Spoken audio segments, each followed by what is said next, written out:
Você não está cansado. Você está apagado. E antes que você tente justificar isso com rotina pesada, falta de tempo, idade ou azar, para um segundo e sente, não no corpo, na presença. Existe algo diferente no seu olhar, na forma como você entra em um ambiente, na maneira como você fala, reage, deseja, age. Algo que antes existia e hoje parece distante. Não é tristeza, também não é depressão. É um tipo silencioso de desligamento. Você acorda, cumpre tarefas, conversa, trabalha, se distrai. A vida segue. Mas por dentro, algo não vibra mais. A energia não transborda. A ambição não puxa. A confiança não se impõe naturalmente. É como se você estivesse vivendo em modo econômico, usando apenas uma parte do que realmente é. O mais perigoso disso tudo é que esse estado se normaliza.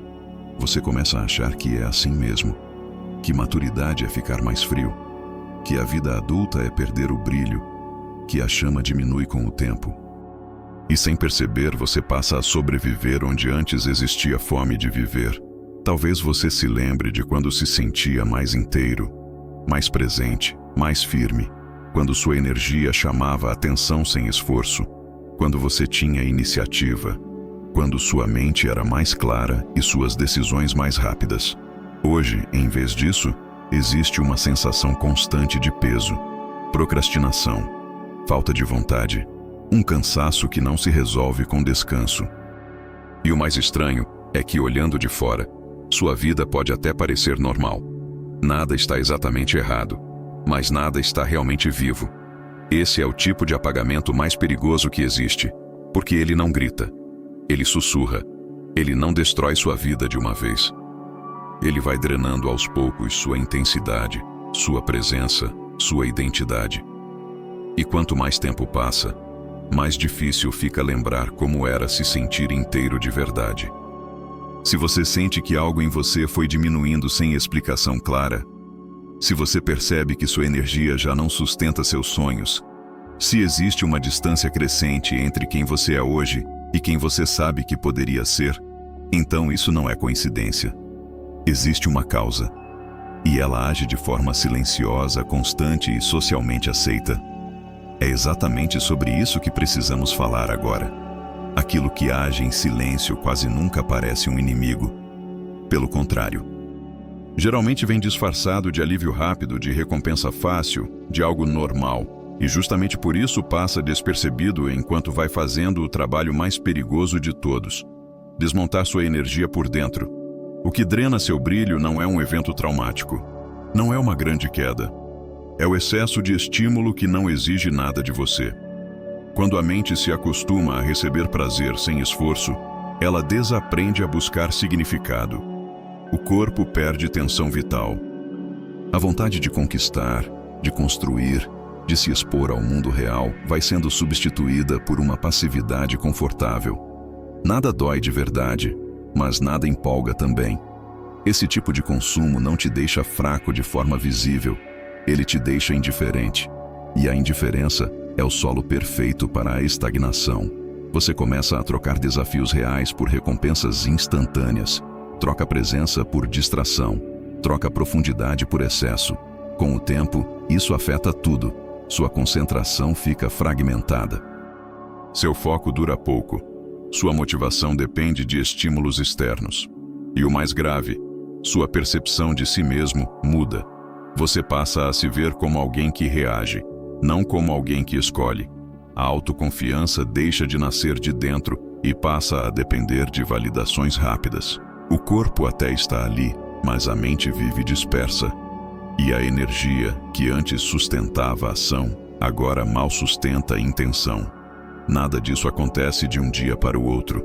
É um processo lento, quase educado, socialmente aceito. Por isso tanta gente inteligente, capaz e cheia de potencial, fica presa nesse estado sem nunca dar nome ao que está vivendo. Você sente que poderia fazer mais, mas não faz. Sabe que poderia ser mais disciplinado, mas adia.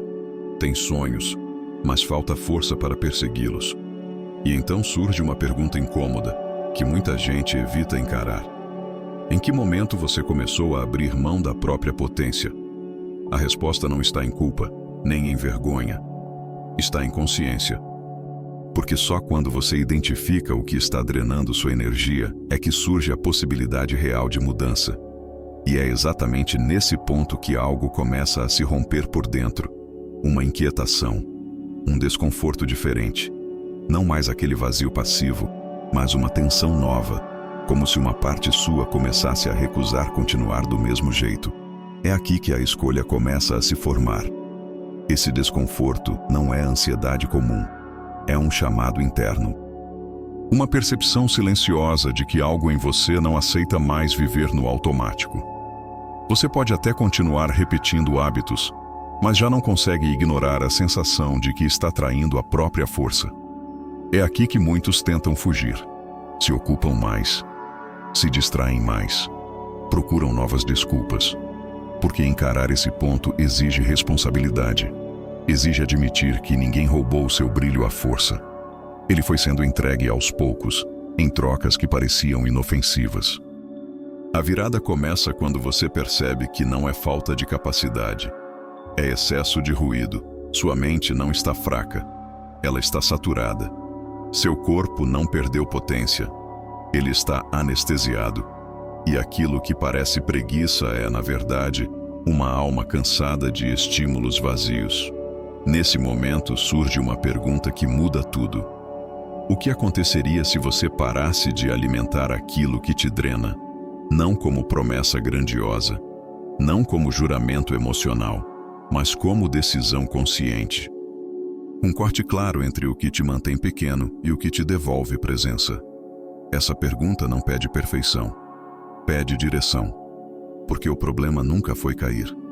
O problema é permanecer. Existe um ponto em que continuar igual passa a doer mais do que mudar. É quando você percebe que cada dia sem ação cobra um preço invisível. Energia que não volta, tempo que não retorna, potencial que se acumula como arrependimento futuro. Você começa a entender que disciplina não é castigo, é libertação. Que foco não é rigidez, é clareza. Que dizer não para certos impulsos é dizer sim para uma versão mais inteira de si mesmo. E diferente do que muitos pensam, esse caminho não começa no sofrimento. Começa na organização, em parar de improvisar com a própria vida, em ter um método, uma estrutura, um mapa que não depende de motivação momentânea, mas de princípios simples e aplicáveis. Quando essa compreensão surge, algo muda na postura. Você ainda está no mesmo lugar, mas já não é o mesmo homem. Existe intenção, existe direção, existe uma vontade silenciosa de recuperar aquilo que sempre foi seu. O brilho não desapareceu, ele apenas ficou soterrado. E quando você entende isso, o próximo passo deixa de ser confuso. Porque agora não se trata mais de lutar contra si mesmo, mas de caminhar com um guia claro, capaz de transformar decisão em prática e consciência em mudança real. É nesse ponto que o caminho começa a se revelar. Quando você chega nesse ponto, percebe algo importante. Força de vontade sozinha não sustenta mudança. Intenção sem estrutura vira frustração. E é exatamente aqui que muita gente desiste, não por fraqueza, mas por falta de direção clara. Porque entender o problema é só o começo. O que realmente transforma é saber como viver diferente todos os dias, sem depender de motivação momentânea, sem discursos vazios, sem promessas irreais. É sair do improviso e entrar em um modo de vida consciente. Foi justamente dessa necessidade que surgiu o NoFap Lifestyle. Não como mais um livro teórico, nem como algo moralista, mas como um guia completo de reorganização pessoal.